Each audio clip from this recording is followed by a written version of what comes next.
నమస్కారం. నా పేరు రాంబాబు. మీరు చూస్తున్నారు 3R న్యూస్. ఎన్టీఆర్ జిల్లా జీకొండూరు మండలం జీకొండూరు గ్రామంలో వ్యవసాయ శాఖ, కృషి విజ్ఞాన శాస్త్రవేత్తలు, వ్యవసాయ పరిశోధనా సంస్థ శాస్త్రవేత్తల బృందం సంయుక్తంగా వరద ఉధృతికి దెబ్బతిన్న పంట పొలాలను పరిశీలించి పంటల నష్టం అంచనా, మిగిలి ఉన్న పంటలకు తీసుకోవలసిన యాజమాన్య పద్ధతులను వివరించారు. ఈ సందర్భంగా వారు మాట్లాడుతూ ఈ క్రాప్ చేయకపోయినా పంటల నష్టం వర్తిస్తుంది అని అన్నారు. మండలంలో ఎన్ని హెక్టార్ల పంట నష్టం జరిగింది అన్న విషయాలు కూడా వివరించారు. ఈ కార్యక్రమంలో డాక్టర్ కృష్ణంరాజు, ప్రోగ్రాం కోఆర్డినేటర్, కృషి విజ్ఞాన కేంద్ర శాస్త్రవేత్త, B Venkateswara Rao scientist ARS, PN Sivaprasad సేద్యపు శాస్త్రవేత్త, ఎన్ రాజశేఖర్ కాటన్ శాస్త్రవేత్త సస్యరక్షణ, M Srinivasa Rao assistant director of agriculture మరియు ఏఓ రామ్ కుమార్ ఆయన బృందం, మండలాధ్యక్షులు వేములకొండ లక్ష్మీ తిరుపతమ్మ, మండల తెలుగుదేశం పార్టీ అధ్యక్షులు పజ్జూరు రవికుమార్, తెలుగుదేశం పార్టీ సీనియర్ నాయకులు ఉయ్యూరు వెంకట నరసింహారావు మరియు రైతులు పాల్గొన్నారు. ఆ వివరాలు మీ ముందు ఉంచే ప్రయత్నం 3R న్యూస్ చేస్తోంది. దానివల్ల ప్యాచ్ల కింద ఎండిపోతూ ఉంటుంది. దానికి మనం నేల తడిచేటట్టు మనం సిలిండర్ నాశనం చేసుకోవాలి. కాపర్ ఆక్సిక్లోరైడ్ కానీ, లేదంటే కార్బన్ డైఆక్సైడ్ మ్యాంకోలోజెబ్ లాంటివి కానీ. ఇప్పుడు కాపర్ ఆక్సిక్లోరైడ్ అయితే అర కేజీ ఎకరానికి. అదే సాఫ్ లాంటిది కానీ, కార్బన్ డైఆక్సైడ్ లాంటిది అయితే కార్బన్ డైఆక్సైడ్ 200 గ్రాములు, అదే సాఫ్ లాంటిది అయితే 400 గ్రాములు. ఇది మొక్కకు కొట్టే కంటే కూడా నేలకు తగిలితే ఎండు తెగులు అనేది ఆగుతుంది. తర్వాత ఏంటంటే ఇప్పుడు అధిక తేమ ఉంది కాబట్టి ఆ అధిక తేమని ఆ ఒత్తిడిని తగ్గించడానికి ఎరువులు అందించాలి. ఎరువులు అని అంటే మనకి పొటాష్ ఎరువు తప్పనిసరిగా అందించాలి. పొటాష్ ఎరువుని తగ్గిస్తే ఆ అధిక తేమ వలన వచ్చినటువంటి ఒత్తిడిని తట్టుకుంటుంది. దాంతోపాటు యూరియా ఇది ఇచ్చిన తర్వాత మళ్ళీ మొక్క మీద ఇచ్చేటువంటి సూక్ష్మ పోషకాలు ఇవ్వాలి.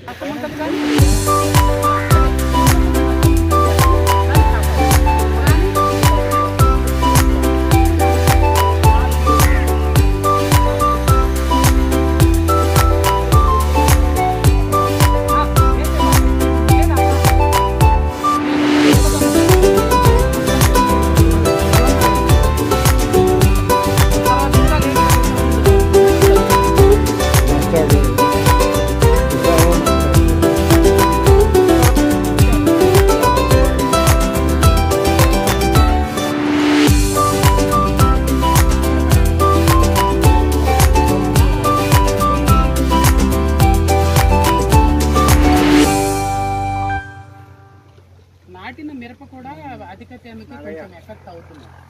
అయితే దానికి మళ్ళీ గ్యాప్ ఫిల్లింగ్ చేసుకోవడం, ఎరువులు ఇవ్వడం. నమస్కారం. ఈ నెల మొదటి నుంచి ఇప్పటి వరకు కురుస్తున్నటువంటి అధిక వర్షాలకి ఏర్లు పొంగి పంటలపై పారి పంటలు నష్టం జరిగినటువంటి ప్రాంతాల్లో ఈ వ్యవసాయ శాఖ, అలాగే కృషి విజ్ఞాన కేంద్రం శాస్త్రవేత్తలు మరియు వ్యవసాయ పరిశోధన స్థానం శాస్త్రవేత్తలు అందరూ సంయుక్తంగా ఈ పంట నష్టాన్ని బేరీజు వేయడము, అదేవిధంగా ఎక్కడైతే ఈ సూచనల ద్వారా పంటని కాపాడుకోవచ్చో ఈ ప్రాంతాలన్నీ తిరగడం జరిగింది. ప్రత్యేకించి ఈ కౌలూరు, అదేవిధంగా ఆత్కూరు ప్రాంతంలో ఎక్కువ వివిధ పంటలు నష్టం జరిగినట్టుగా గుర్తించడం జరిగింది. అదేవిధంగా ఎక్కడైతే ఈ లోతట్టు ప్రాంతము, అదేవిధంగా వాగులు ప్రవహించే ప్రాంతంలో ఎక్కువగా నష్టం జరిగినట్లుగా గుర్తించడం జరిగింది. అయితే మెరక ప్రాంతాల్లో కొద్ది మేరకు ఈ ప్రతి ఇప్పటికీ పూర్తిగా నష్టం జరగకుండా నిలబడి ఉంది. ఇక రాబోయే రోజుల్లో ఇంకా వర్షం ఈ అధిక తేమ వలన ఒత్తిడికి గురై కొంత దెబ్బతినే అవకాశం కూడా ఉంది. అయితే ప్రస్తుతానికి ఎక్కడైతే మన యాజమాన్య చర్యలు పాటించి కాపాడుకోవచ్చో ఆయా రైతులకి సూచనలు ఇవ్వడం జరిగింది. ప్రత్యేకించి ప్రతి పొలానికి ఎక్కడైతే మెరక ఉండి కేవలం తేమ మాత్రమే ఉండి నీరు నిలబడకుండా ఉండి మొక్క ఎండిపోకుండా సాధారణ స్థితిలో ఉన్నటువంటి పొలాలకి ఈ బూస్టర్ డోసు ఫెర్టిలైజర్స్ ఎరువులను అందించాలని చెప్పి, అంటే ఒక ఎకరానికి 25 కిలోల పొటాషు, 25 కేజీల యూరియా లెక్కన అందించినట్లయితే ఈ అధిక తేమ వల్ల కలిగినటువంటి ఒత్తిడిని తట్టుకొని నిలబడుతుందని సూచన ఇవ్వడం జరిగింది.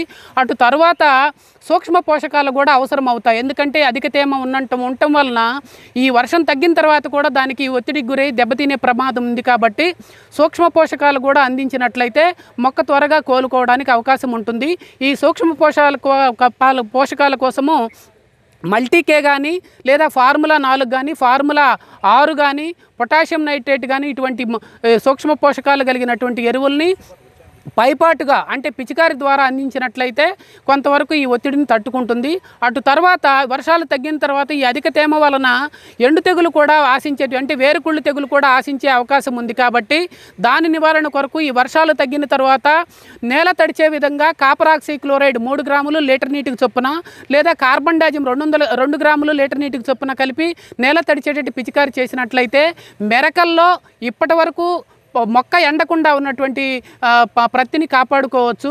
ఇకపోతే వరి విషయంలో కూడా నెల రోజులు అయింది ఇప్పటికి నాటి, ఈ నెల రోజులు అయింది. ఎక్కువ ఇప్పుడు ఆత్కూరు ప్రాంతంలో నీరు నిలబడటం వల్ల దెబ్బతింటం జరిగింది. ఇప్పటికి 10 రోజులు అయింది, ఇంకొక 10 రోజుల వరకు కూడా నీరు తగ్గే పరిస్థితి లేదు. అటువంటి ప్రాంతాల్లో పూర్తిగా పంట నష్టం కింద గుర్తించడం జరిగింది. ఎక్కడైతే ఈ మెరకలు ఉండి పైరు సాధారణ స్థితిలో అంటే వంగిపోకుండా నీరులో నిలబడకుండా ఉన్నదో అటువంటి ప్రదేశంలో రైతులకి ఎరువులు అందించాలని చెప్పి, అలాగే అటు తర్వాత నీరు సాధ్యమైనంత వరకు తగ్గించగా మార్గాలు చూడాలని చెప్పి ఈ వరి పైరు రైతులకి సూచనలు ఇవ్వడం జరిగింది.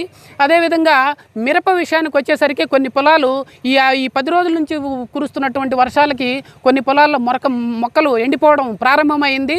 ఇక ముందు కూడా ఎండిపోయే పరిస్థితి ఉంది. కాబట్టి అది రైతులు గుర్తించి ఇది మళ్ళీ నాటాలా లేకపోతే ఖాళీలను పూరించుకుంటే సరిపోతుంది అని ఆయా రైతులు గుర్తించి ఆ ఖాళీల్ని పూరించడం కానీ లేదంటే మళ్ళీ తిరిగి నాటడం కానీ చేసుకోవాల్సిన అవసరం ఉంటుంది. ఇది వర్షాలు తగ్గిన తర్వాత ఇక 2 రోజుల తర్వాత వర్షం తగ్గితే ఇటువంటి జాగ్రత్తలు తీసుకున్నట్లయితే కాపాడుకోవచ్చు.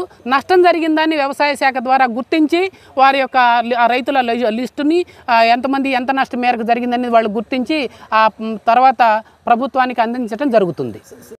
నేను సబ్ డివిజన్ ఆఫీసర్ని, మైలవరం సబ్ డివిజన్. నా పేరు M Srinivasa Rao, assistant director of agriculture. నా సబ్ డివిజన్లో 3 మండలాలు ఉన్నాయండి.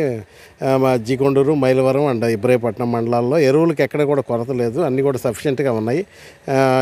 ఇప్పుడు ప్రజెంట్ ఏంటంటే అంతా కూడా ఈ అకాల వర్షాలు ఆగస్టు చివరి వారంలో 31 సెప్టెంబర్ మొదటి వారంలో కురిసిన వర్షాలకి నష్టపోవడం జరిగింది. రైతులందరూ కూడా దాన్ని దృష్టిలో పెట్టుకొని ఇప్పుడు డయాగ్నోస్టిక్ టీం కింద ఏఆర్ఎస్ నుంచి అలానే కేవీకే నుంచి కూడా సైంటిస్టులను రప్పించి అన్ని గ్రామాలు కూడా పర్యటించడం జరుగుతుంది.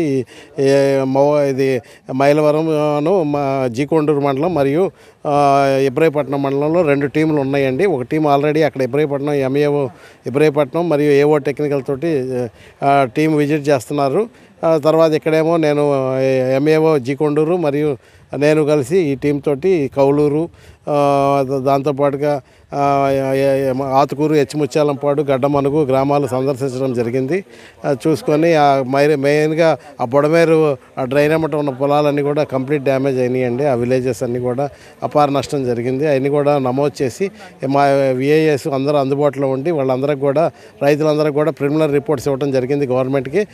యాక్చువల్ ఎన్యూమరేషన్ కూడా మాకు 11వ తారీఖు కంప్లీట్ చేయమని కూడా కమిషనరేట్ నుంచి కూడా డిస్ట్రిక్ట్ కలెక్టర్ నుంచి కూడా ఆదేశించడం జరిగింది. ఆ ప్రొసీడింగ్స్ అన్నీ కూడా వచ్చినాయి.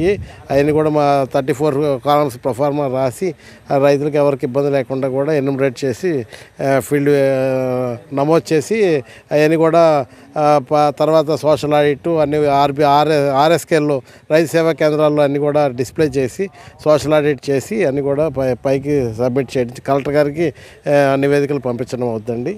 ఓకే అండి. ఇక్కడ రైతు భరోసా చేయని వాళ్ళకి కూడా మళ్ళీ పంట నష్టాన్ని ఇవ్వడం జరుగుద్దా లేదా అనేది రైతు భరోసా కాదు, ఈ పంట నమోదు చేయకపోయినా కూడా చేయొచ్చండి. ఈ పంటకి దానికి సంబంధం లేదండి. ఇప్పుడు అది కూడా చేయమని కూడా ఆదేశాలు ఇవ్వడం జరిగిందండి. కింద స్టాఫ్కి ఆటోమేటిక్గా చేస్తారండి. అవి కూడా ఇబ్బంది లేదు. 85% ఆల్రెడీ ఈ క్రాప్ చేయడం జరిగింది. 15% అవ్వలేదు. అది అయిపోయినాక ఈ క్రాప్ అయిపోయినాక ఇది అయిపోయిన వెంటనే అది కూడా చేయటం జరుగుతుందండి. ఈ పంట కూడా నమోదు చేయడం జరుగుతుంది. 85% ఆల్రెడీ కంప్లీట్ అండి. నో ఇష్యూస్ అండి. అందరికి నమస్కారం అండి. నేను జీకొండూరు ఎంపీపీని మాట్లాడుతున్న. నా పేరు వేములకొండ లక్ష్మీ తిరుపతమ్మ అండి. జీకొండూరు మండలంలో మొత్తం 22 గ్రామాలు ఉన్నాయి. 22 గ్రామాలకు గాను వరి సాగు 1800 హెక్టార్లు. దానికి ప్రాథమిక అంచనా కింద 16,625 నష్టం జరిగింది. అలాగే మన పత్తి రైతుల సాగు గాను 2000 హెక్టార్లు వేశారు. దానికి గాను 1600 నష్టం చేకూరింది. మొత్తం మన మండలంలో రైతులు 3278 మంది ఉన్నారు.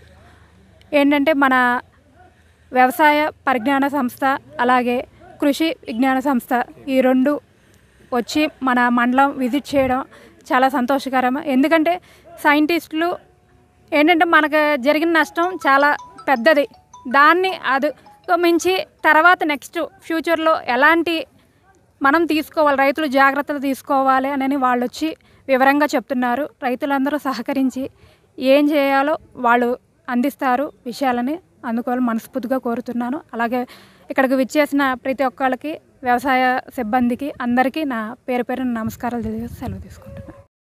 ఉయ్యూరు వెంకట నరసింహారావు, జీకొండూరు మండలం, అలానే మైలవరం మార్కెట్ యార్డ్ మాజీ చైర్మన్ని. ఈరోజు కురిసినటువంటి వర్షానికి ఎక్కడో అంటే వాగులు వంకలు పొంగి పట్టిన పొలాల కంటే కూడా వర్షం పడి ఎక్కడ నీరు అక్కడే ఎక్కువైపోయి మెరక మీద ఉన్నటువంటి ఇక్కడి నుంచి గంగినీని దాదాపు 300 మీటర్ల హైట్లో ఉంటుంది.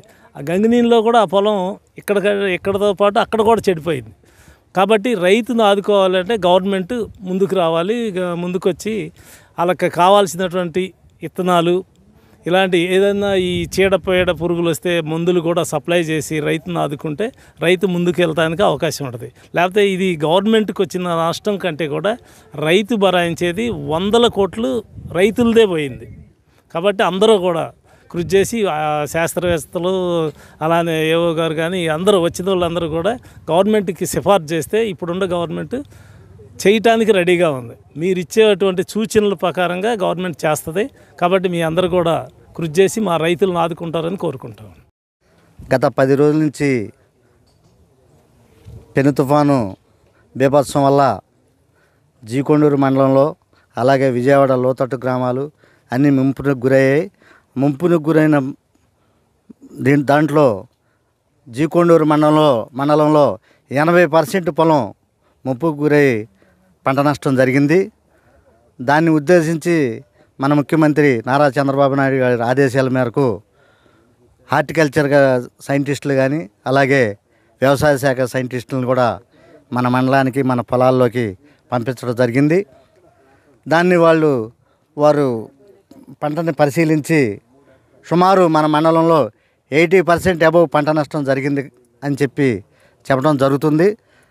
ఇది కూడా ఈ పంట నష్టాన్ని ప్రభుత్వం దృష్టికి తీసుకెళ్ళి పరిహారం ఇప్పించే విధంగా వ్యవసాయ శాఖ అధికారులతో పాటు ఈ మండలంలో ఉన్నటువంటి తెలుగుదేశం పార్టీ శ్రేణులు కూడా ప్రభుత్వం దృష్టికి తీసుకెళ్ళి పంట నష్టం ఇచ్చే ఏర్పాటు దిశగా మేమందరం కృషి చేస్తామని చెప్పి ఈ సందర్భంగా తెలియజేస్తా ఉన్నాం.